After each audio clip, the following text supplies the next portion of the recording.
Produce, purchase, possess. What do you visualize after hearing these three words? Maybe you envision owning the latest Apple technology, investing money into new automobiles, or even buying the basic necessities such as food and clothes. Companies worldwide produce products in order for consumers to purchase and possess. It's no secret that we all delight in instant gratification. Nowadays, organizations feed this need for immediate accessibility through the privilege of Google, Amazon, and even DoorDash.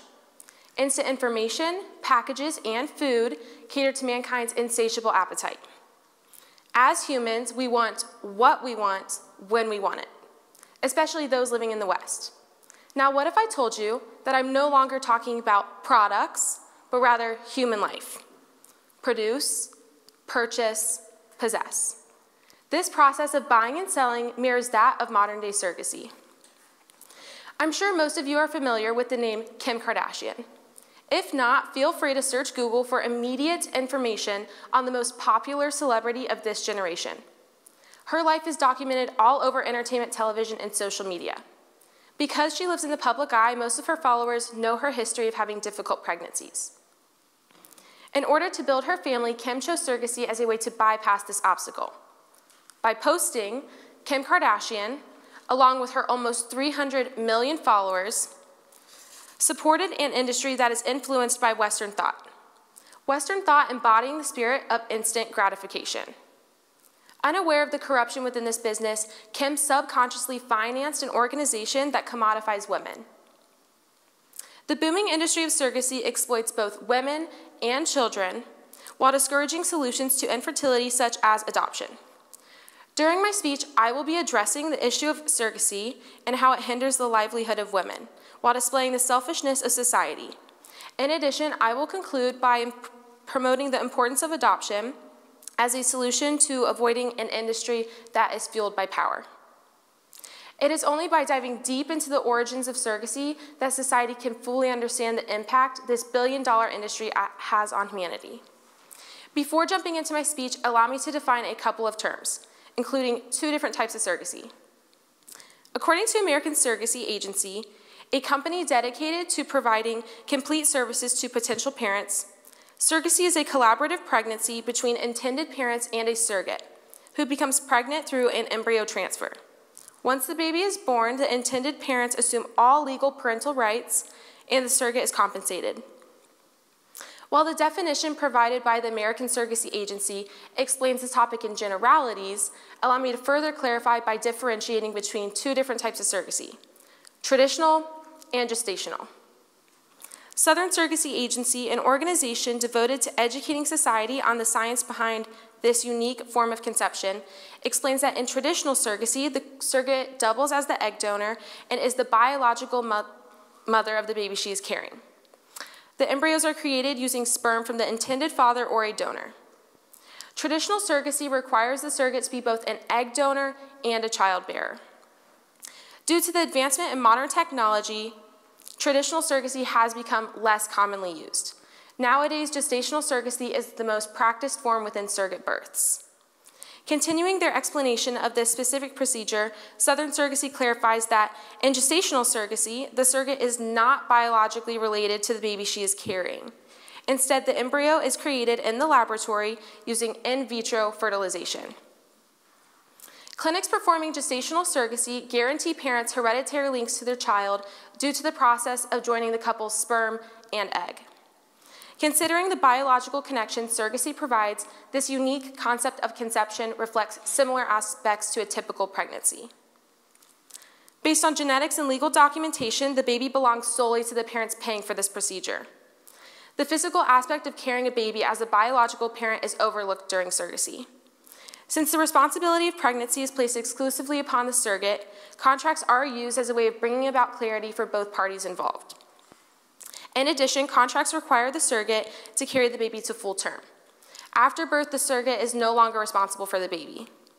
In return for her labor, parents pay compensation such as medical bills, legal charges, agency fees, and any other necessities the surrogate might require.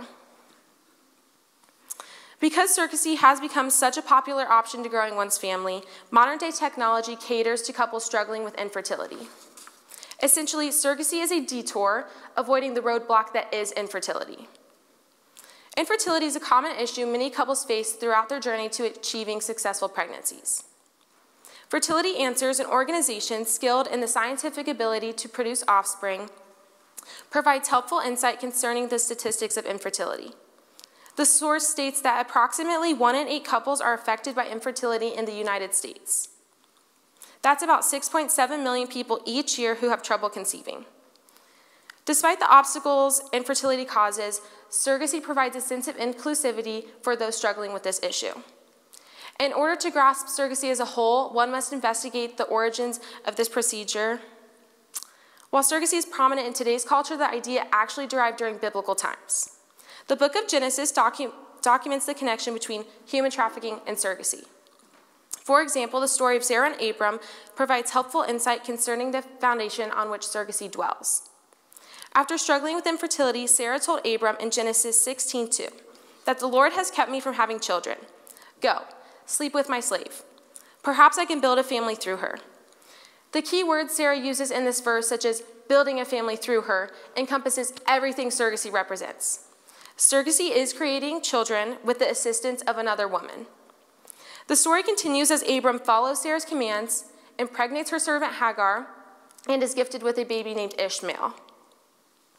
After finding out she is pregnant, Hagar ran from her mistress in an attempt to escape what she had just endured.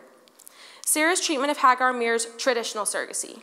Traditional surrogacy being the process in which the surrogate's own egg is being used to fertilize the embryo. The forceful slavery Sarah placed upon Hagar resembles modern-day servitude women endure within transnational surrogacy, which is using a surrogate outside of your own country. Professor of sociology and expert in the reproductive field, Ingvild Stuvøy explains that transnational surrogacy has emerged as a cause for concern, seen to exemplify broader tendencies such as commodification, commercialization, and marketization, in addition to outsourcing and exploitation. There's no denying that surrogacy is rooted in the issue of objectification. Biblical evidence backs up this factual claim, as Hagar was used as simply a baby-making machine. Without contracts or consent, Sarah and Abram used Hagar's womb for their own benefit. Sarah and Abram's manipulation is the first ever recorded evidence concerning the connection between surrogacy and exploitation. Since then, this industry has grown tremendously and powerfully advanced. Those in support of surrogacy believe that this booming business provides women with a lucrative wage. However, this statement neglects to address the instability of this job. It is true that surrogates within the United States are compensated with financial blessings due to their labor. According to Sensible Surrogacy Agency, a helpful source devoted to guiding those interested in this particular program, explains that a typical surrogate mother in the United States makes from $35,000 to $45,000 paid in a monthly salary. The source continues by mentioning that in comparison, a new elementary teacher is paid just $41,000 per year. Since surrogates carry their job everywhere they go, they are no longer a slave to a 9-to-5 job, but rather enjoy freedom and flexibility. In addition, surrogacy provides a quick income for women capable of safe pregnancies. Questioning the benefits of this industry, I interviewed a former surrogate who worked within the boundaries of the United States in order to gain more knowledge concerning this topic. Sharing her personal experience, the surrogate explained the doors of opportunity this industry provided for both her and her family. She explained that prior to becoming a surrogate, she had $20,000 in student loan debt and really no means of paying it off in a timely manner. However, after being compensated for her labor, she received almost $25,000, paid off her student loan, and her family took their first trip to Disney that following summer. Freedom from debt is possible due to the allowance surrogacy provides. However, the opportunity for financial relief within America does not equally compare to underdeveloped nations due to the lack of advantage in countries such as India. Believing that all women around the globe earn equitable earnings is like viewing life through rose-colored glasses. A filtered lens is ideal and incomplete, projecting quality and artificiality. Not all surrogates share the same experiences. Reports from Time magazine explains that surrogates at Akenshaw, which is a well-known fertility clinic in India, are paid in installments during the process for a total of about $6,230 for a successful surrogacy for a single baby. It is true that the cost of living in India is very different than in America. Converting Indian rupees to US dollars, a source called Living Cost explains that the average cost of living in India is 78% less expensive than in the United States. Since it's cheaper to live in India, compensation varies compared to America. Economic status plays a huge role in proper payment for these surrogates. Initially comparing the two wages of women within the United States versus those in India is shockingly different. However, compared to the cost of living in each country, both earn profitable incomes, therefore adequately representing the 78% economic difference that I mentioned earlier. Although at first this compensation seems beneficial to women outside of the United States, allow me to further explain why this contributes to exploitation. Women in India use surrogacy as their full-time job due to the lack of opportunity for paid work. According to The Economist, an organization providing current global news reports that so few women in India are in paid work. In fact, the Center for Monitoring Indian Economy, a local research firm, put the share of urban women in or looking for work at just 7%. Clearly, the opportunity for paid work within India is non-existent. Due to the lack of stable jobs and popularity of surrogacy, women are forced into this baby-making business. Unlike India, women within the United States use surrogacy in order to make quick money, not as a career. Educating Humanity on Modern-Day Topics, an organization called Forbes, explains that women in America hold more jobs than men, occupying 50.04% of positions. The cruel treatment of women in the East versus the West exemplifies the exploitation I'm talking about. Surrogates outside of Western boundaries are forced into the realm of commodification as their bodies are used simply to survive. As a result, people supporting surrogacy simply because American surrogates earn profitable incomes are also encouraging the exploitation happening in India. One cannot advocate for women's rights and support this industry at the same time. Surrogacy as a whole must be examined without only admiring small aspects that appear admirable. India is not the only country exploiting women. Money talks, especially to women living in marginalized communities. Cunning surrogate agencies act as the middleman between commissioning parents and penniless women seeking to lift their lives out of poverty. Places like Kenya are ripe picking grounds for recruiters or organizations to manipulate women into falling victim to the physical and emotional realm of exploitation. According to the Kenya National Bureau of Statistics, more than a third of Kenya's population lives below the poverty line. Because of this, predators advertising a too good to be true type of salary piques the interest of anyone living in these conditions. Curiously, Monica, single mom of 2, fell for this advertisement. Prior to becoming a surrogate, Monica was earning a meager wage of $55 a month as a house help, like most Kenyan women do. This seemingly life-changing opportunity turned out to be frightfully traumatic. 2 weeks after meeting the recruiter, Monica was implanted with an embryo, however, never signed a contract for consent. After this procedure, her life was dictated by the recruiter. Unexpectedly, Monica was forced to travel outside of her own country in order to be told by the would-be parent that he didn't want the baby anymore. Monica was forced into an abortion at 8 months pregnant, labored for 12 hours, and involuntarily underwent a C-section to remove the dead baby from her womb.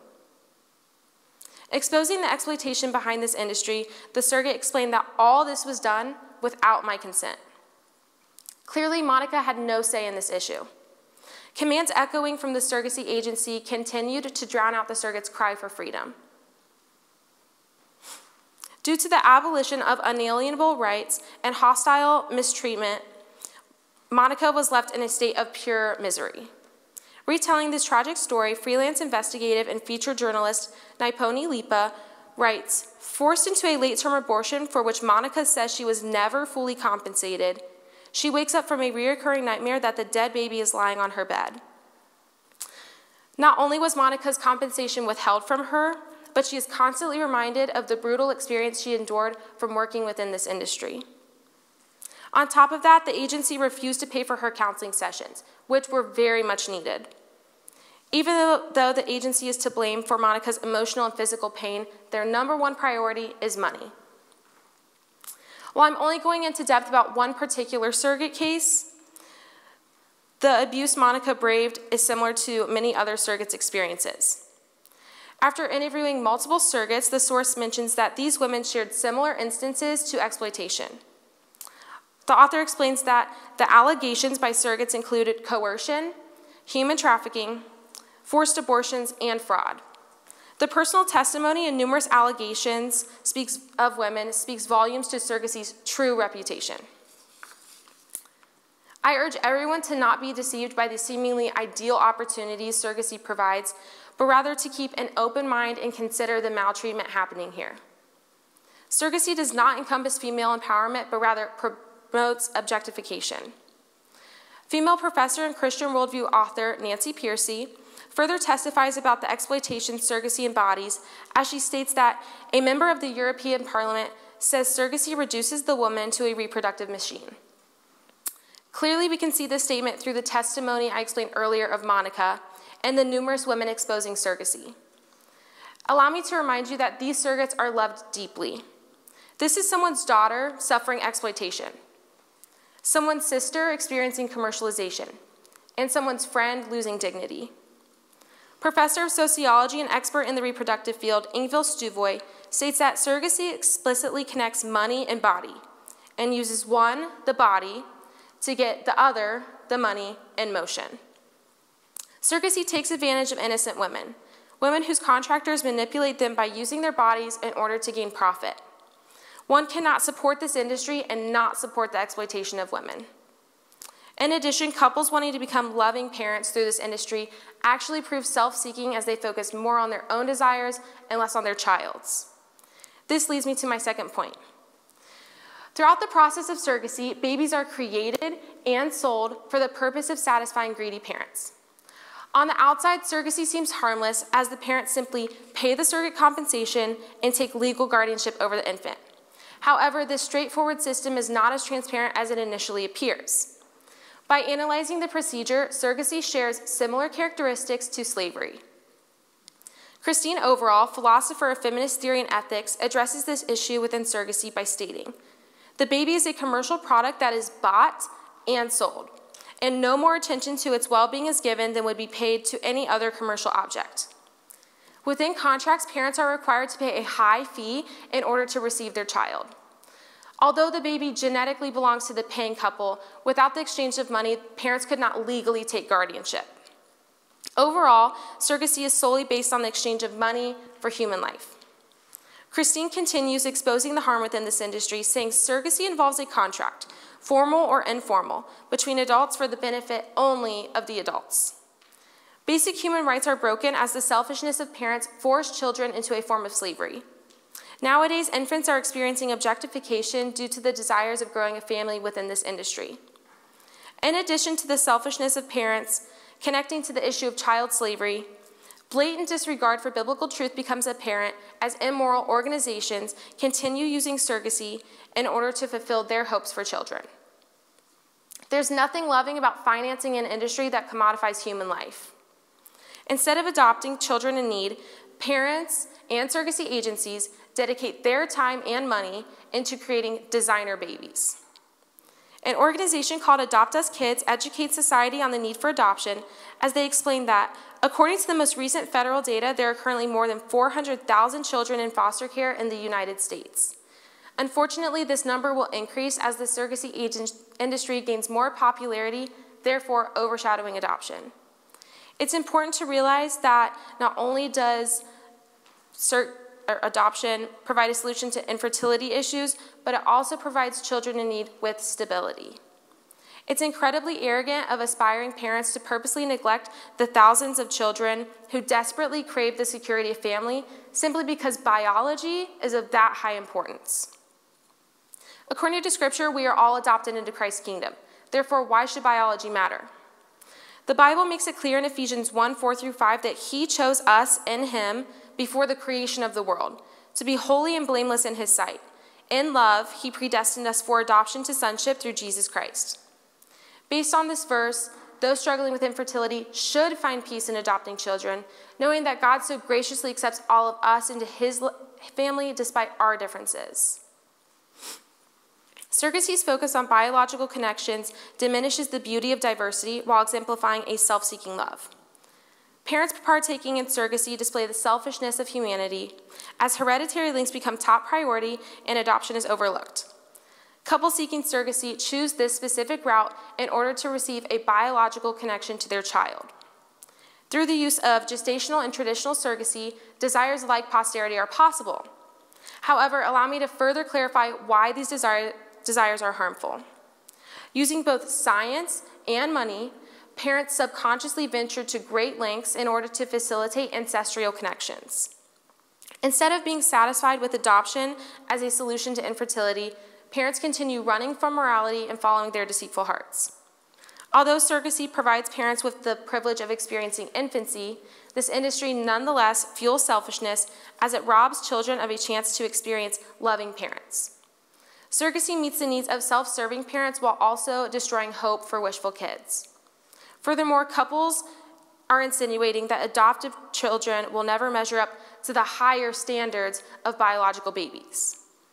Founder of the American World Adoption Center and fellow believer in Christ, Brian Lewis explains the biblical perspective of adoption, as he mentions that when we understand that God defines a relationship in terms of spiritual traits like love, faith, and hope, we realize that genetic bonds are insignificant. Since the God of the universe characterizes his creation accordingly, why do people continue to define authentic relationships based on their sinful interpretation of truth? Focused on themselves, parents wanting a biological connection to their child are viewing life at surface level, not truly admiring the opportunity adoption provides. Ignoring the solution adoption offers, women around the globe continue enduring exploitation as society ignorantly funds an industry that is solely driven by deceitful profits. How can one love their neighbor and support the poisoning of our dignity as human beings? I encourage everyone to change their perspective on the sorrow infertility causes. While I can't personally testify to the devastation this situation entails, I do know that God's plans for these grieving couples will prevail in truth and goodness. I'm confident that his purpose for those seeking the miracle of birth does not include commodifying the human race.